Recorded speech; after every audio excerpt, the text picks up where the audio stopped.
Welcome to special live నేను రమా మండవ ఈ రోజు లైవ్ లో భాగంగా మనం తీసుకోబోతున్న టాపిక్ ఏంటంటే నెల్లూరు జిల్లాలో వైసీపీ ఖాళీ అవబోతుందా అంటే అవునని చెప్పాలి. గత ఎన్నికల్లో చూసినట్లయితే వైసీపీ నెల్లూరు జిల్లాలో 10కి 10 స్థానాలను కైవసం చేసుకుంది. కడప జగన్మోహన్ రెడ్డి సొంత జిల్లా, అది ఆయన ఫ్యామిలీకి కూడా ఒక కంచుకోట లాంటి జిల్లా.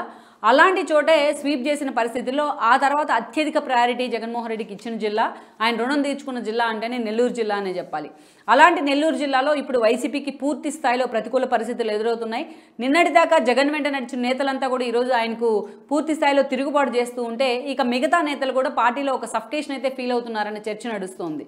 గతంలో మనం చూసినట్లయితే పట్టభద్రుల ఎమ్మెల్సీ ఎన్నికల రూపంలో నెల్లూరు జిల్లా నుంచే జగన్కు మొదటి షాక్ తగిలితే ఈరోజు ఎన్నికల సమయంలో జగన్ సర్దుబాటు చేస్తున్న సీట్లు కావచ్చు, సిట్టింగుల పేరుతో మార్పు పేరుతో ఆయన చేసిన ఒక ఎక్స్పెరిమెంట్ కావచ్చు, పూర్తి స్థాయిలో వైసీపీకి సెట్ బ్యాక్ కాబోతోందన్న అంచనాలు కూడా వస్తూ ఉన్నాయి. అసలు ఒక్కసారి ఈ పరిస్థితిని మనం గమనించినట్లయితే గతంలో ఫ్లాష్ బ్యాక్ని కూడా ఇక్కడ ఉదాహరణగా చెప్పుకోవాలి. అసలు నెల్లూరు జిల్లా అంటేనే జగన్మోహన్ రెడ్డి పార్టీ పెట్టిన తర్వాత, వైఎస్ఆర్ చనిపోయిన తర్వాత హెలికాప్టర్ ప్రమాదంలో ఆ రోజు కాంగ్రెస్ని ఎదిరిస్తూ జగన్మోహన్ రెడ్డి కాంగ్రెస్ నుంచి బయటకు వచ్చి వైఎస్ఆర్సీపీ పేరుతోని సొంతగా ఒక పార్టీని ఎస్టాబ్లిష్ చేయడం జరిగింది. ఆ రోజున పలువురు ఎమ్మెల్యేలు, టీడీపీలో ఉన్న వాళ్ళు, కాంగ్రెస్లో ఉన్న వైఎస్ఆర్ అభిమానులు అంతా కూడా జగన్మోహన్ రెడ్డి వెంట నడిచారు. కానీ అందులో కూడా నెల్లూరు జిల్లా నుంచే ఒక సాలిడ్ ఫ్యామిలీ ఆ రోజు జగన్మోహన్ రెడ్డి వెంట నడవడం జరిగింది. అదే మేకపాటి కుటుంబం. మేకపాటి రాజమోహన్ రెడ్డి ఆ రోజు ఎంపీగా ఉండి తన ఎంపీ స్థానానికి కూడా జగన్మోహన్ రెడ్డితో పాటు రిజైన్ చేసి జగన్మోహన్ రెడ్డి వెంట నడవడం జరిగింది. ఆయనతో పాటు ఆయన ఫ్యామిలీ, ఆయన తమ్ముడైన చంద్రశేఖర్ రెడ్డి కూడా జగన్మోహన్ రెడ్డి వెంట సెయిల్ అయ్యారు. ఇక ఆ తర్వాత మనం చూసినట్లయితే కూడా ప్రత్యేకించి గౌతమ్ రెడ్డి, జగన్మోహన్ రెడ్డి కొలీగ్ కూడా, ఆయన క్లాస్మేట్ కూడా, మేకపాటి కొడుకు, ఆయన కూడా జగన్మోహన్ రెడ్డితోనే ఆ రోజున సెయిల్ కావడం జరిగింది. ఆయన తర్వాత రోజుల్లో ఉప ఎన్నికలను కూడా వాళ్ళు ఫేస్ చేశారు.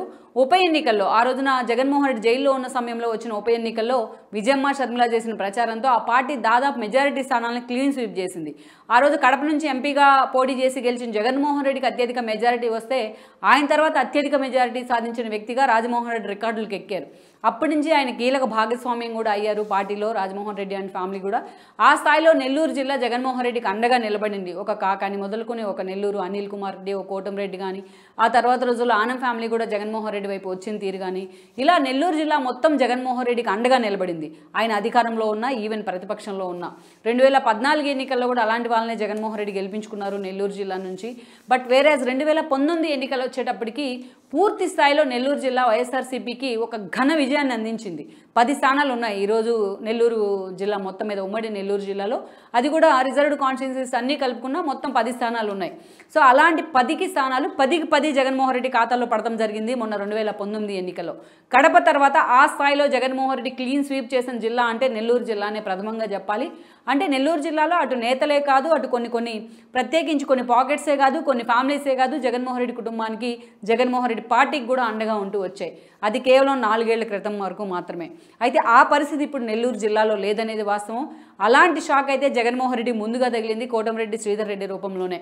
మనం చూసినట్లయితే పట్టభద్రుల ఎమ్మెల్సీ ఎన్నికలు 2.5 సంవత్సరాల పాటు జగన్మోహన్ రెడ్డి అప్రతిహతంగా తనైతే కొనసాగించారు ముఖ్యమంత్రిగా సక్సెస్ఫుల్గా. కోవిడ్ లాంటి ఇష్యూస్ కూడా జగన్మోహన్ రెడ్డి కొంచెం హెల్ప్ అయ్యాయి అనుకోవాలి. ప్రభుత్వ సమస్యలు, ఎక్కడ ప్రజా సమస్యలు బయటపడకుండా కోవిడ్ లాంటి ఇష్యూస్ ఆయన కాపాడుతూ వచ్చాయి ఆయన ప్రభుత్వాన్ని. ఆ తర్వాత మనం చూస్తే మంత్రివర్గాన్ని ఎప్పుడైతే ఆయన పునర్వ్యవస్థీకరించాలనుకున్నారో అప్పుడు అనేక రకాలుగా ఆయనకు ఒక సఫికేషన్ స్టార్ట్ అయింది. ఫస్ట్ సఫికేషన్ అంటే అదే అనుకోవాలి. ఎందుకంటే అదే జిల్లా నుంచి అనిల్ కుమార్కు ఏదైతే జగన్మోహన్ రెడ్డి మంత్రి పదవి ఇవ్వడం జరిగింది, ఏదైతే నెల్లూరు సిటీ నుంచి గెలిచిన అనిల్ కుమార్ యాదవ్కు, ఆయన అటు నోటి దురుసు విషయంలో కానీ, దూకుడు విషయంలో కానీ ఎప్పుడు కూడా అగ్రెసివ్ నేచర్తో వార్తల్లో ఉంటూ వచ్చేవాళ్ళు. అలాంటి అనిల్ కుమార్ యాదవ్కు భారీ నీటిపారుదల శాఖ మంత్రిగా జగన్మోహన్ రెడ్డి ఆ రోజున అత్యంత కీలకమైన పదవి ఇచ్చున్నారు. బట్ ఎప్పుడైతే షఫ్లింగ్ అని అనుకున్నారో ఆ షఫ్లింగ్లో భాగంగా ఆ రోజున అనిల్ కుమార్ని ఆ పదవి నుంచి తీసి పక్కన పెట్టడం జరిగింది. అయితే అనిల్ కుమార్ని పక్కన పెట్టినప్పుడు తాము రేస్లో ఉన్నామంటూ ఆనం లాంటి వాళ్ళు తెర మీదకి వచ్చారు. కోటంరెడ్డి లాంటి వాళ్ళు కూడా ఎప్పటి నుంచో జగన్మోహన్ రెడ్డి వెంట నడుస్తానంటూ మాట్లాడారు.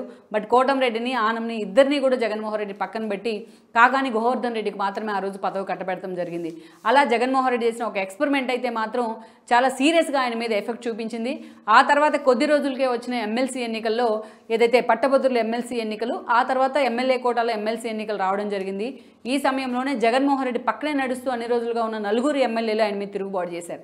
ఆఖరి నిమిషం వరకు కూడా జగన్మోహన్ రెడ్డి ఈ విషయాన్ని ఊహించలేదంటేనే ఏ స్థాయిలో జగన్మోహన్ రెడ్డి మీద నెల్లూరు జిల్లా నుంచి గెలిచిన ఎమ్మెల్యేలు ఆ వ్యతిరేకత ఉంది అనేది కూడా అప్పట్లోనే అర్థమైంది. ఒక కోటంరెడ్డి కావచ్చు, అదేవిధంగా మనం చూసినట్లయితే ఒక ఆనం రామనారాయణ రెడ్డి కూడా ఎన్నోసార్లు ఒక సఫికేషన్ ఫీల్ అయ్యారు ఆయన. అధికారులు తను ఇబ్బంది పడుతున్నారన్న విషయాన్ని ఎన్నోసార్లు మాట్లాడుతూ వచ్చారు. అనిల్ మీద కూడా తిరుగుబాటు జెండా ఎగరేశారు. ఇక అక్కడి నుంచి చూసినట్లయితే ఒక మేకపాటి చంద్రశేఖర్ రెడ్డి, ఉదయగిరి నుంచి ఎమ్మెల్యేగా ఉన్న మేకపాటి కానీ అదే సమయంలో జగన్మోహన్ రెడ్డికి వ్యతిరేకంగా కూడా ఆయన ఓటేయడం జరిగింది. వీళ్ళు ముగ్గురు, ఒకరు ఉండవల్లి నుంచి శ్రీదేవి అయితే వీళ్ళు ముగ్గురు కూడా నెల్లూరు జిల్లా నుంచే జగన్మోహన్ రెడ్డి మీద తిరుగుబాటు చేశారు. అప్పటి నుంచి కూడా వాళ్ళు జగన్మోహన్ రెడ్డి మీద తిరుగుబాటు చేయడం, వాళ్ళని సస్పెండ్ చేయడం జరిగింది. టీడీపీతో సెయిల్ అవుతూ వస్తున్నారు. ఆల్మోస్ట్ వీళ్ళు ముగ్గురికి టీడీపీ నుంచి ఈ రోజు టికెట్లు కూడా కన్ఫర్మ్ అవుతున్న పరిస్థితి. అయితే మిగతా స్థానాల్లో ఈ రోజున మిగతా 7 స్థానాల్లో వైఎస్ఆర్సీపీ పరిస్థితి ఏంటి అన్న ఒక చర్చ కూడా ఉంది. ఈరోజు చూసినట్లయితే ముందుగా అక్కడ మేకపాటి ఫ్యామిలీ దగ్గరికి రావాలి. ఎందుకంటే ఒకప్పుడు ఒక ఆనం కానీ, ఒక కోటంరెడ్డి కానీ, ఒక మేకపాటి లాంటి కుటుంబాలు వైఎస్ఆర్సీపీకి అండగా ఉంటూ వచ్చాయి. మేకపాటి రాజమోహన్ రెడ్డి కుటుంబానికి వచ్చినట్లయితే దురదృష్టవశాత్తు ఆత్మకూరు నుంచి ఎమ్మెల్యే గెలిచి జగన్మోహన్ రెడ్డి ఫస్ట్ క్యాబినెట్లోనే మంత్రి అయ్యారు గౌతమ్ రెడ్డి, మేకపాటి గౌతమ్ రెడ్డి. ఆయన హార్ట్ స్ట్రోక్తోనే హఠాత్తుగా మరణించడం జరిగింది. ఆయన ప్లేస్లో ఆయన బ్రదర్ విక్రమ్ రెడ్డిని బై ఎలక్షన్లో పెట్టి రాజమోహన్ రెడ్డి గెలిపించుకున్నారు. అయితే ఆ రోజున పూర్తి స్థాయిలో తన ఫ్యామిలీ నుంచి ఒక అభ్యర్థి ఉండాలన్నప్పుడు విక్రమ్ రెడ్డిని మేకపాటి ముందు పెట్టిన మెజారిటీ మీద ఆ రోజు జగన్మోహన్ రెడ్డి సర్కార్ పందెం కట్టింది. జగన్మోహన్ రెడ్డి అనుకో ఆ రోజు మేకపాటి రాజమోహన్ రెడ్డి మీద ప్రెజర్ తీసుకొచ్చి మరి కొన్ని కోట్ల ఎలక్షన్ కోసం ఆయన ఖర్చు పెట్టించారు. యాక్చువల్గా అయితే అక్కడ సింపతి ఓటింగే జరిగింది. టీడీపీ కూడా ఎలాంటి అభ్యర్థిని నిలబట్టలేదు. కానీ అలాంటి సిచ్యువేషన్లో కూడా అక్కడ కొన్ని కోట్లు రాజమోహన్ రెడ్డితో జగన్మోహన్ రెడ్డి ఖర్చు పెట్టించారని ఒక ప్రచారం ఉంది. అప్పటి నుంచి ఈ విషయంలో మేకపాటి రాజమోహన్ రెడ్డి చాలా సఫికేషన్గా ఫీల్ అవుతున్నారు. ఆయన అసలు ఎక్కడ కూడా ఇక ముందు యాక్టివ్ పాలిటిక్స్లో కూడా ఉండనంటూ ఒక నిర్ణయం కూడా తీసుకున్నారు.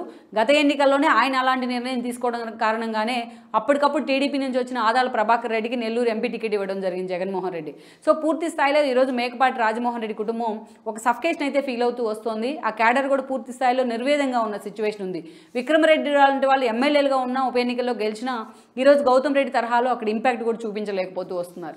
ఇక వేరే ఆనం ఫ్యామిలీ గురించి మనం చెప్పుకున్నాం. ఆయన ఎప్పుడైతే తిరుగుబాటు చేస్తున్నారో ఈరోజు ఆయనకు ఆల్మోస్ట్ ఏ టికెట్ ఇవ్వాలనే అంశం మీద ఆత్మకూరుకు పంపించాలా, వెంకటగిరి నుంచి ఆల్రెడీ రామకృష్ణబాబు ఉన్నారు కాబట్టి టీడీపీ ఒక ఛాలెంజింగ్గా తీసుకుంది ఈ టాస్క్ అనే చెప్పుకోవాలి. ఇక మరో ఫ్యామిలీ గురించి చెప్పుకోవాలంటే ఇక్కడ ఆదాల ప్రభాకర్ రెడ్డి గురించి చెప్పుకోవాలి. ఆదాల ప్రభాకర్ రెడ్డి ప్రజెంట్ నెల్లూరు ఎంపీగా ఉన్నారు వైఎస్ఆర్సీపీ వైపు నుంచి.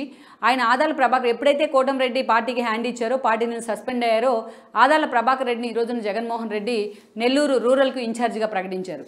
అయితే ఆదాల మాత్రం ససిమేరా తనకు ఆ సీటు ఇష్టం లేదన్నట్టుగా మాట్లాడుతూ వస్తున్నారు. వీలైతే తనకు అవకాశం వచ్చినట్లయితే కూడా ఎన్నోసార్లు ఆయన కాంగ్రెస్ నుంచి టీడీపీకి, టీడీపీ నుంచి వైఎస్ఆర్సీపీకి ఎన్నోసార్లు జంప్ చేసిన పరిస్థితి ఉంది. ఈరోజు సోమిరెడ్డి చంద్రమోహన్ రెడ్డి లాంటి వాళ్ళే కోటంరెడ్డి బయటకు వచ్చిన సమయంలో కూడా త్వరలోనే ఆదాలు కూడా బయటకు వస్తున్నారంటే ఒక ఫీలర్ కూడా వదులున్నారు. సో అలాంటి సిచ్యువేషన్లో ఆఖరి నిమిషంలో తనకు ఆ సీటు నచ్చకపోని కారణంగా ఈరోజు ఆదాలు లాంటి వాళ్ళు పార్టీ మారినా పెద్దగా అభ్యంతరాలు లేవనే చర్చ కూడా వస్తుంది. ఇక మరో కీలకమైన ఫ్యామిలీ గురించి ఇక్కడ చెప్పుకోవాలి, వేమిరెడ్డి ప్రభాకర్ రెడ్డి. ఈరోజు వేమిరెడ్డి లాంటి వాళ్ళని తీసుకొచ్చి జగన్మోహన్ రెడ్డి తన అధికారంలోకి వచ్చిన తర్వాత ఆయన ఆర్థికంగా పార్టీ నెల్లూరు జిల్లా నుంచి ఎంతో ఆదుకున్నారు. సో అలాంటి వేమిరెడ్డిని తీసుకొచ్చి జగన్మోహన్ రెడ్డి రాజ్యసభ టికెట్ మీద అటు ఢిల్లీకి పంపించారు. అలాంటి వేమిరెడ్డి మాత్రం ఈసారి ఎన్నికల్లో పూర్తి స్థాయిలో నెల్లూరులో ఆర్థికపరమైన ఎన్నికల బాధ్యత మొత్తాన్ని వేమిరెడ్డి చూసుకోవాలన్నట్టుగా జగన్మోహన్ రెడ్డి ఆయనకు ఒక సంకేతాలు ఇచ్చారనే ప్రచారం ఉంది. అయితే ఇదే సమయంలో వేమిరెడ్డి తన భార్యకు నెల్లూరు టికెట్ ఇవ్వాలని కూడా, నెల్లూరు సిటీ టికెట్ ఇవ్వాలని కూడా వేమిరెడ్డి ప్రశాంత్కి ఆయన డిమాండ్ చేస్తూ వస్తున్నారని కొన్ని లీక్లు అయితే వస్తున్నాయి. అయితే నెల్లూరు సిటీ టికెట్ నుంచి ఈరోజు ఆల్రెడీ అనిల్ కుమార్ యాదవ్ అక్కడ రేస్లో ఉన్నారు, ఆల్రెడీ ఎమ్మెల్యేగా ఉన్నారు, మాజీ మంత్రిగా కూడా ఉన్నారు. అలాంటి సీట్లో ఆయన ఎలాగో ఓడిపోతారని సర్వేలు కూడా ఉన్నాయి. అందుకే ఆ సీటుని తన భార్య ప్రశాంతి కేటాయించడంతో పాటు తాను అడిగిన చోట్ల తన అనుచరులకు 3-4 చోట్ల టికెట్లు ఇచ్చినట్లయితే నేను పార్టీలో ఉంటాను, లేకుంటే పార్టీని విడిచిపెట్టి వెళ్ళిపోతాను అనే విధంగా ఈ రోజున వేమిరెడ్డి ప్రభాకర్ రెడ్డి జగన్మోహన్ రెడ్డికి ఒక సంకేతాలు కూడా ఇచ్చారన్న ప్రచారం ఉంది. ఈరోజు అదే జరిగినట్లయితే వేమిరెడ్డి లాంటి ఒక ఆర్థిక స్తంభం వైసీపీ నుంచి బయటకు వెళ్ళిపోతే అది నిజంగా ఆ పార్టీకి నెల్లూరు జిల్లాలో ఒక సఫికేషన్ అనే చెప్పుకోవాలి. ఈవెన్ ఆయన వెళ్ళిపోతే ఆదాల ప్రభాకర్ లాంటి వాళ్ళు ఎక్కువ రోజులు ఉంటారని కూడా మనం అంచనా వేయలేం. ఇక మరోవైపు చూసినట్లయితే సూళ్లూరుపేట నుంచి సంజీవయ్య ఉన్నారు ఎమ్మెల్యేగా. అక్కడి నుంచి ఆయన కూడా టికెట్ షఫ్లింగ్ చేయబోతున్నారు, కొత్త అభ్యర్థులను తీసుకొచ్చి ఆయన అక్కడ పెట్టబోతున్నారని కూడా చర్చ జరుగుతోంది. ఆయన అందుకే ఎప్పటి నుంచి కూడా పక్కజూపులు చూస్తూ వస్తున్నారు.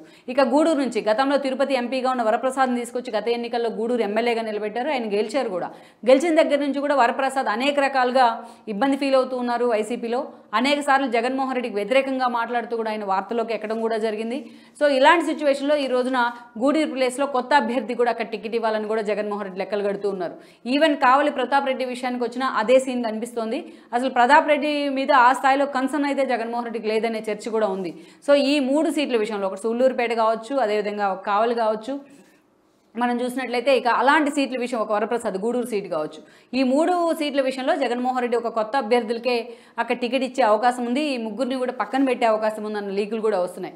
అందుకే ఈ ముగ్గురు కూడా అటు జనసేనలో కానీ టీడీపీలో కానీ తమకు ఎక్కడైనా అవకాశం ఉన్న చోట ఫిట్ అవ్వాలనే అంచనాల్లో చాలా బిజీగా ఉన్నారు.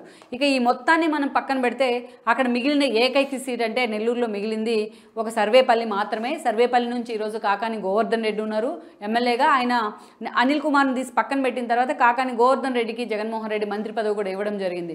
ఈరోజు ఆయన మంత్రిగా క్యాబినెట్లో ఉన్నారు కాబట్టి ఆయన గట్టిగా మాట్లాడలేకపోతూ ఉన్నారు. సో ఈరోజు జగన్మోహన్ రెడ్డి మీద డే 1 నుంచి కూడా అదే స్థాయిలో ఆయన కన్సర్న్ ఉంది కాబట్టి ఆయన పార్టీని విడిచిపెట్టి వెళ్తారని ఒక ప్రచారం అయితే లేదని అనుకోవాలి. సో ఈరోజు ఓవరాల్గా మనం చూసినట్లయితే ఇప్పుడు ఆనం రామనారాయణ రెడ్డి కానీ అదేవిధంగా అటు ఆనం ఫ్యామిలీ ఇటు మేకపాటి ఫ్యామిలీ రెండు కూడా జగన్మోహన్ రెడ్డి మీద ఆల్రెడీ ఆనం ఫ్యామిలీ తిరుగుబాటు చేస్తే ఈరోజు మేకపాటి కూడా విత్ ఇన్ ద పార్టీలో ఉండి ఆయన ఎక్కడా కూడా యాక్టివ్గా లేరు. ఇక వేరే నేదురుమల్లి రామ్ కుమార్ లాంటి వాళ్ళని జగన్మోహన్ రెడ్డి ఆత్మకూరులో పెట్టి ఒక ఎక్స్పెరిమెంట్ చేస్తున్నా ఈరోజు ఆ స్థాయిలో ఆయన మీద ఒక కన్సర్న్ అయితే స్థానికంగా లేదని చెప్పుకోవాలి. ఇలాంటి ఎక్స్పెరిమెంట్స్లోనే ఈరోజు ఆనం లాంటి వాళ్ళు బయటికి కూడా రావడం జరిగింది. సో ఇక ఒక కోటంరెడ్డి మీద ఈరోజు ఆదాలను పెడితే ఆదాలు ఆ సీట్ని అంతగా ఇష్టపడట్లేదు. ఇక మరోవైపు చూసినట్లయితే ఈరోజు వేమిరెడ్డి ప్రభాకర్ రెడ్డి మాత్రం తన భార్యతో పాటు తనకు 4 టికెట్లు కావాలని ఒక డిమాండ్ అయితే జగన్మోహన్ రెడ్డి ముందు పెడుతూ వస్తున్నారు. ఇక మనం చూసినట్లయితే రూరల్ నుంచి ఇప్పటికిప్పుడు ఎన్నికలు వచ్చినా కోటంరెడ్డిదే నెల్లూరులో గెలిచే ఫస్ట్ సీట్ అన్న అంచనాలు ఉన్నాయి. అలాగే నెల్లూరు నుంచి ఓడిపోయే ఫస్ట్ సీట్ అనిల్ కుమార్దే అన్న వార్తలు కూడా వస్తున్నాయి, కొన్ని లీకులు కూడా వస్తున్నాయి. ఇలాంటి ఒక సిచ్యువేషన్లో జగన్మోహన్ రెడ్డి చేస్తున్న ప్రయోగాలు నెల్లూరు జిల్లాలో మరింత సెట్బ్యాక్ అయితే కాబోతున్నాయి అంచనాలు వస్తున్నాయి. ఒకప్పుడు మొన్నటి ఎన్నికల్లో జగన్మోహన్ రెడ్డికి ఒక కంచుకోడగా 10కి 10 సీట్లు ఇచ్చిన నెల్లూరు జిల్లాని ఈరోజు జగన్మోహన్ రెడ్డి తన సెల్ఫ్ గోల్తోనే చిందరవందర చేశారన్న విమర్శలు కూడా వస్తున్నాయి. ఇలాంటి సిచ్యువేషన్లో నెల్లూరు వైసీపీ మొత్తం రేపటి ఎన్నికల నాటికి ఖాళీ అయినా పెద్దగా ఆశ్చర్యపోవని అవసరం లేదన్న వాదనలు కూడా ఉన్నాయి. ఇప్పటికే 3-4 ఎమ్మెల్యేలు వెళ్తూ ఉన్న పరిస్థితుల్లో ఇక మిగతా ఎమ్మెల్యేల పరిస్థితి ఏంటి అన్న ఒక క్వశ్చన్ మార్క్ అయితే ఉంది. మరి ఈ పరిణామాల విషయంలో జగన్మోహన్ రెడ్డి ఎంతవరకు సీరియస్గా ఫోకస్ పెడతారు, ఇప్పటికిప్పుడు దిద్దుబాటు చర్యలు చేపట్టినా ఆయనకి ఎంతవరకు కూడా వీటి వల్ల ఫాయిదా ఉంటుందనేది కూడా మనం చూడాలి. మొత్తానికి నెల్లూరు వైసీపీలో జరుగుతున్న ఒక గందరగోళం మాత్రం ఈరోజు ప్రత్యేకించి వార్తల్లో నిలుస్తూ ఉందన్నది వాస్తవం.